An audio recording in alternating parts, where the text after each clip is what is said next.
చాలామంది దేవుని దగ్గర రాగానే బట్టలు మార్చుకోవాలనుకుంటారు. దేవుని దగ్గర రాగానే ముఖ రూపం మార్చుకోవాలేమో అనుకుంటారు చాలామంది. దేవుని దగ్గర రాగానే పిలుపు మార్చుకోవాలని చాలామంది అనుకుంటారు. ఈరోజు చాలామంది అలాగే మారుస్తున్నారు.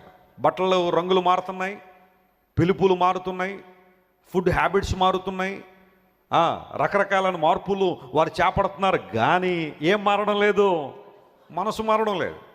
ఎవరి గురించి ఎందుకు, మా తాతయ్య గురించే చెప్తాను నేను. మా నాన్నగారి తండ్రి గారు, ఆయన పేరు సత్యనారాయణ. సత్యనారాయణ గారు ఆయన ఎంత గొప్ప భక్తుడు అంటే ప్రతి సంవత్సరం 3 సార్లు మాలేసేవాడు ఆయన. 3 సార్లు, 3:40. ఈ రోజుల్లో కూడా చాలామంది దీక్షలను మొదలెడుతున్నారు కదా, అలాగే మా తాత చేసేవాడు దీక్ష. 3 సార్లు సంవత్సరానికి, అంటే ఒక్కొక్క దేవుడికి ఒక్కొక్క దీక్ష లాగనమాట. 40 రోజులు. ఆ 40 రోజులు ఒగ్గబట్టి ఉండేవాడు. 41వ రోజున చూడండి, మొన్న విజయవాడలో వరదలు వచ్చినట్టుగా ఇంక అన్ని అవలక్షణాలు అన్నీ కూడా ఒకేసారి మీద పడిపోయినట్టే. ఇక తాగి పడిపోయాడు. ఈ 40 రోజులు కూడా ఒగ్గబెట్టుకుని ఉండేవాడు భక్తి.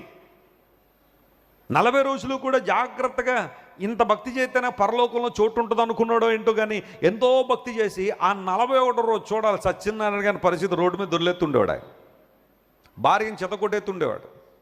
అప్పుడు ఎవరు అడిగారు, బాబు ఏంటో 40 రోజులు ఇంత దీక్షగా చేస్తున్నావు అంటే, దీక్ష ఒక విషయం అయితే ఈ 40 రోజులు ఎవరు నన్ను అప్పులు అడగట్లేదండి అన్నాడట ఆయన.